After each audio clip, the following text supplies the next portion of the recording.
You're listening to an Airwave Media Podcast. What does Sputnik have to do with student loans? How did a set of trembling hands end the Soviet Union? How did inflation kill moon bases? And how did a former president decide to run for a second non-consecutive term? These are among the topics we deal with on the My History Can Beat Up Your Politics podcast. We tell stories of history that relate to today's news events. Give a listen. My History Can Beat Up Your Politics, wherever you get podcasts.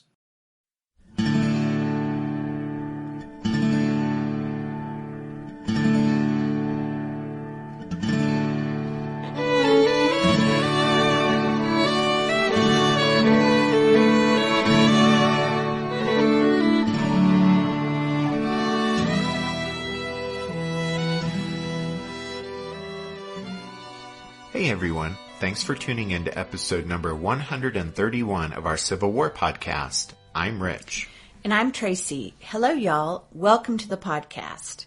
We know that with the last show, we actually just got McClellan's Peninsula Campaign launched. But before we get back to the action, we decided that we wanted to hit the pause button this week and use this episode to talk about a couple of things that we've already alluded to previously, but that we think are worth taking the time to stress, since they're vital to understanding what happens on the peninsula. We want to use this episode to cover three topics. One, McClellan's relationship with the Army of the Potomac, which really was a kind of a cult of personality. Two, McClellan's suspicious arithmetic and the security of Washington. And related to that, then three, Lincoln and Stanton's decision to withhold McDowell's corps from McClellan and instead keep that force in Northern Virginia in the vicinity of Washington.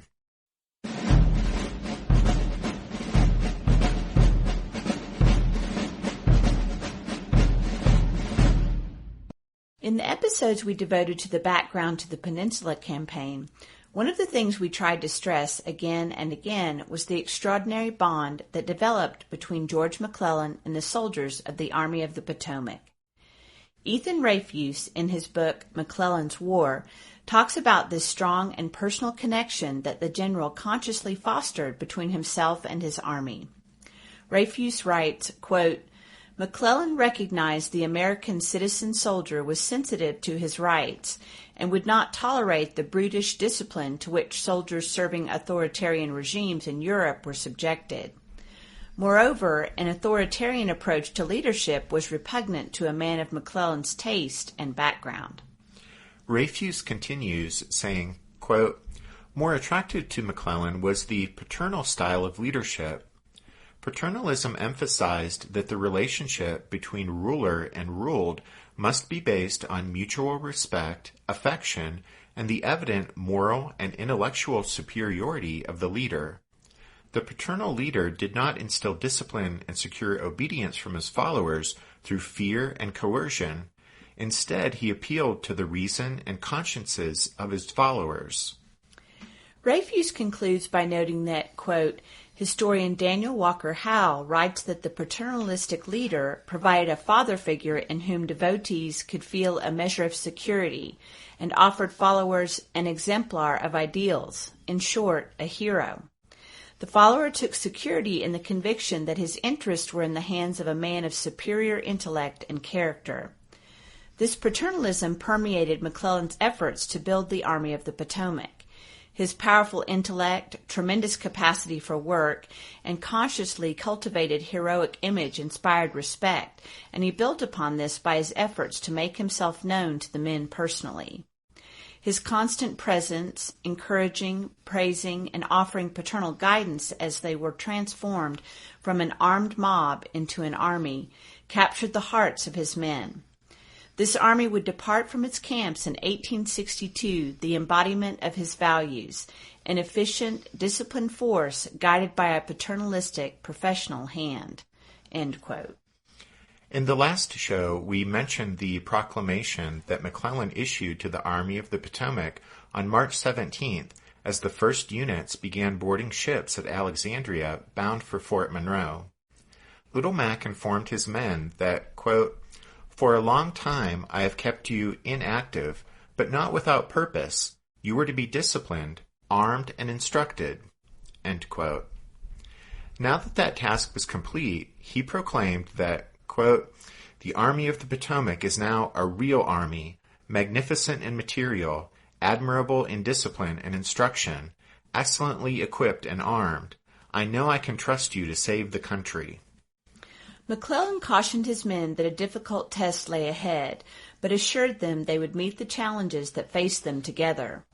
He added, quote, "My fate is linked with yours, and all that I do is to bring you where I know you wish to be, on the decisive battlefield. I am to watch over you as a parent over his children. It shall be my care, as it has ever been, to gain success with the least possible loss. But I know that if it is necessary, you will willingly follow me to our graves for our righteous cause." End quote. As we said before, George McClellan believed that the fate of the Republic rested in his hands and absolutely depended on the triumph of the moderate, conciliatory principles and policies he represented. And his fate, in turn, depended on the success of his Army of the Potomac. This became even truer after Lincoln relieved Little Mac as General-in-Chief on March 11th, on the grounds that McClellan had taken the field in Northern Virginia as the Major General in command of the Army of the Potomac, and that was responsibility enough. After that, since the Army of the Potomac was all that was left to him, McClellan became even more convinced that his army must not be exposed to the risk of a serious defeat, since a reverse in the field would be doubly fatal. It would embolden the South to continue the war, and by discrediting McClellan, it would provide his political enemies in Washington with an excuse to remove him from command of his Army of the Potomac. The point we really want to make is that while McClellan deserves credit for building the Army of the Potomac into a powerful instrument of war, there should also be no mistaking the fact that the Army Little Mac created was also a political instrument. McClellan tried to maintain direct control over every part of his vast army from his own headquarters, which was manned by staff officers chosen for their loyalty to Little Mac, as well as for their expertise. McClellan's headquarters was a closed circle, an echo chamber that amplified the commanding general's attitudes and opinions. In the army at large, McClellan favored his loyalists and ignored or neglected his critics, which divided the Army of the Potomac's officer corps into pro- and anti-McClellan camps. Regarding the rank-and-file soldiers of his army, McClellan obviously worked to bind the ordinary soldiers to him by a strong and personal bond, and on some level he seemed to need their approval, their adulation. Convinced as Little Mac was that he faced enemies to the rear in Washington, the cheers of his men, their hero worship, was a balm to him. His letters to his wife are filled with anecdotes of soldiers, singly and in masses, cheering him, praising him as the savior of the nation. Yet, as we'll see during the Peninsula Campaign, the love McClellan so often professed for his men is sentimental rather than authentic. He rarely visited the wounded in the field hospitals or shared the risks of the battle line with them. Historian Richard Slotkin notes that what McClellan, quote, loves about his men is their love for him, the way they idolize him. In a world of enemies, the Army of the Potomac was McClellan's hearth and refuge, created by himself, an extension of his identity. His love for it was self-love, but no less real and powerful for that. As an extension or projection of McClellan's identity, the Army of the Potomac could not risk taking the field until it had been made indestructible.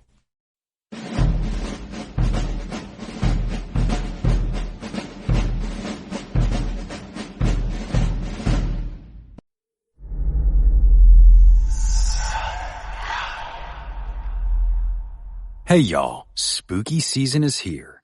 And if you're looking for a show to whet your appetite for a little haunted history, then I'd like to invite you to check out Southern Gothic, a chart-topping history podcast that explores some of the most infamous legends, folklore, ghost stories, and hauntings of the American South. We've covered all sorts of stuff from the Bell Witch of Tennessee to the disappearance of the Confederate submarine, the H.L. Hunley, not to mention our deep dives into the local lore of some of America's oldest and most haunted cities like New Orleans, Charleston, and St. Augustine. So, if you're ready for a little good old-fashioned Halloween storytelling with a commitment to quality historical research, then be sure to check out Southern Gothic today. It's available now on all your favorite podcast apps. What's something you learned in history class that you feel wasn't the whole truth? Better yet, what's something you didn't learn at all that was omitted completely? That's what I'd like to call redacted history. I believe that all history, no matter how good or bad, needs to be told. There are wars, massacres, battles, and entire historical events that are just not in our school's history books. Have you ever heard of Mary Bowser? I didn't think so. My name is Andre White, the host of the Redacted History Podcast, the place where history's forgotten events, heroes, and villains get their story told, one episode at a time. So come huddle around the campfire with me and get ready to hear the stories that you were robbed of. And get comfortable. We're going to be here a while. The Redacted History Podcast. Real history never dies. Stream the Redacted History Podcast on Apple Podcasts, Spotify, or wherever else you get your podcasts. Now let's turn to the second item of the agenda, McClellan's suspicious arithmetic and the security of Washington. As y'all recall, Abraham Lincoln had agreed to McClellan's plan for the Peninsula Campaign, although the president still had reservations about it. One of Lincoln's foremost concerns was for the security of Washington once the Army of the Potomac was taken off to the peninsula. The president had insisted that McClellan seek the opinions of his corps commanders on the subject of how many troops were needed to protect the capital. But the corps commanders differed in their answers, with the minimum figure being 40,000 and the maximum being over 50,000. McClellan has to be held to blame for failing to comprehend Lincoln and Secretary of War Edwin Stanton's deep concern for the safety of the capital. In the run-up to the Peninsula Campaign, McClellan made no effort to meet with them to discuss the issue and explain his ideas. Instead, he waited until he was aboard ship on April 1st and ready to depart for the peninsula before he furnished Lincoln with any accounting of the forces left to defend Washington. At that point, McClellan finally dispatched a letter that used some misrepresentative mathematics to list more than 73,000 men he felt were dedicated to complying with his corps commander's recommendations with regard to Lincoln's instructions to ensure the security of the capital. The 73,000 men McClellan counted as providing for the protection of Washington consisted of 10,859 at Manassas, 7,780 at Warrenton, some 18 miles west of Manassas, 35,467 out in the Shenandoah Valley, 1,350 on the lower Potomac below Washington, and 22,000 in and around the capital. It would make your head spin if we got into the nitty-gritty of McClellan's suspicious arithmetic with regard to those numbers. So you'll just have to trust us when we say that at Manassas, Little Mac was counting men who were not really there, and in Washington he was counting men he had only recommended be sent there. The numbers game continued with the 7,780 at Warrenton, which McClellan counted twice, once as part of the Shenandoah Valley force and again as part of the Manassas total. As T. Harry Williams concludes, McClellan was playing, quote, fast and loose and careless with all his figures, end quote. In reality, McClellan left about 50,000 men that could be called on to defend Washington and its approaches. And while this number is consistent with the upper figure recommended by his corps commanders, only 29,000 of these were actually either in and around Washington or at Manassas or Warrenton. And Abraham Lincoln certainly assumed that the figure arrived at by the corps commanders referred to troops actually in the Washington forts and encampments, not as far away as the Shenandoah Valley. McClellan's great failure in this regard, besides playing fast and loose with the numbers, was that he never took the time to explain to Lincoln that a location, such as Washington, could be protected by defending the spot itself, or by denying the enemy the approaches to the city, or by threatening the enemy elsewhere to prevent them from attacking the capital. Understood in these terms, even McClellan's Peninsula Campaign could be explained in the context of defending Washington. But as we said, McClellan never took the time to explain any of this to Lincoln, and Little Mac's inexcusable failure to address the president's concern for Washington would come back to haunt the general as his operation on the peninsula progressed.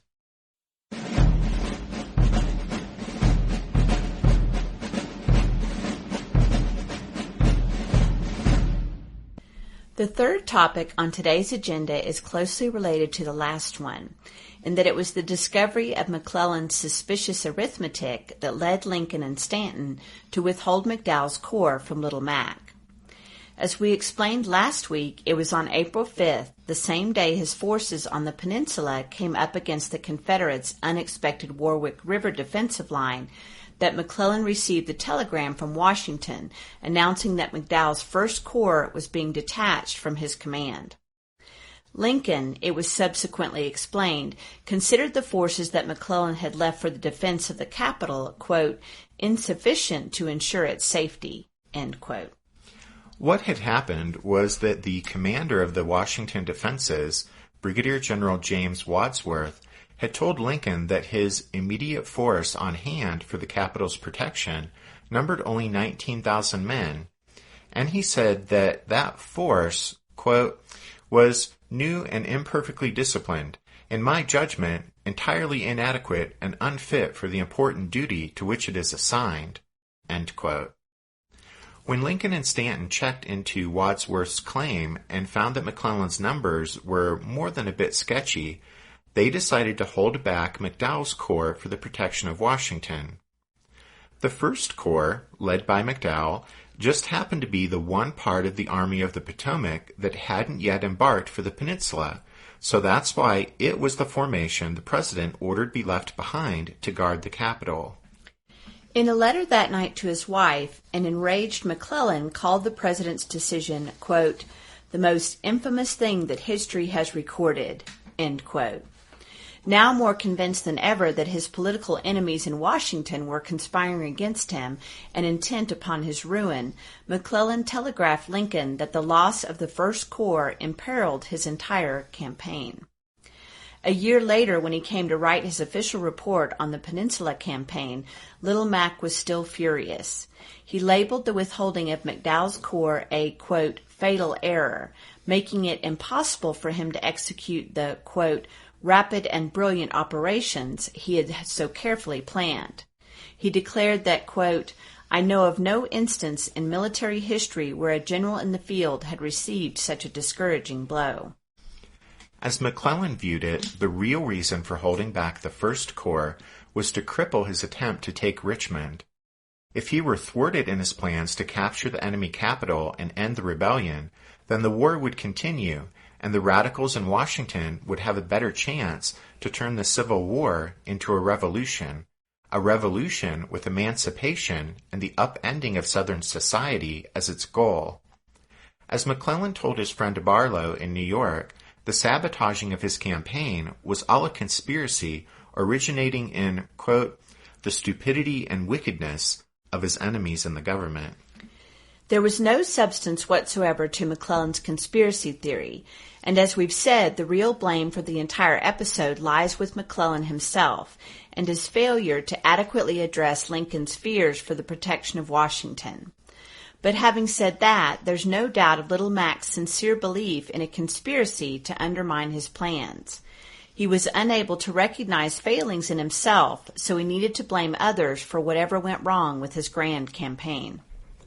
There was also no substance to McClellan's claim that holding back McDowell to guard Washington derailed his plans for getting the Peninsula Campaign off to a running start.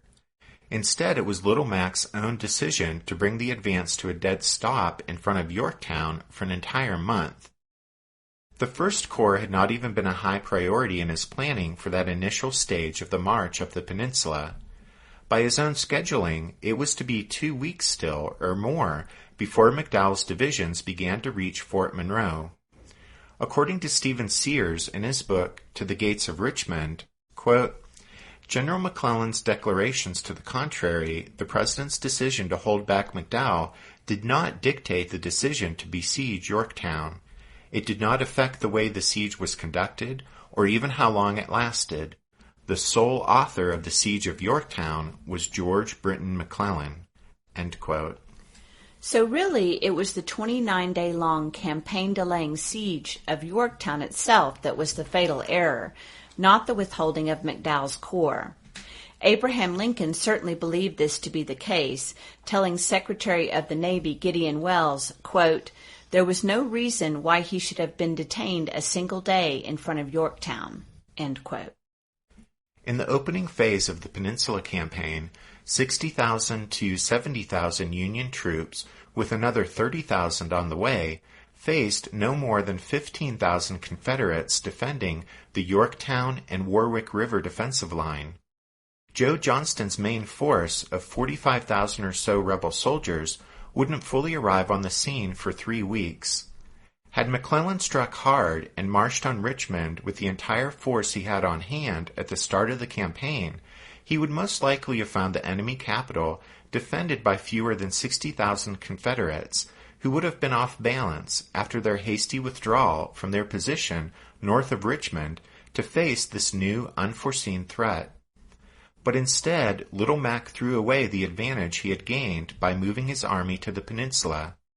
At the first instance of being confronted by the unexpected, his strategic boldness turned to tactical timidity, and he spent 1 month besieging Yorktown, and as we'll see, will spend another month working his way up the peninsula. By the time he reaches the outskirts of Richmond in early June, Joe Johnston's whole force and substantial reinforcements will be waiting to oppose him.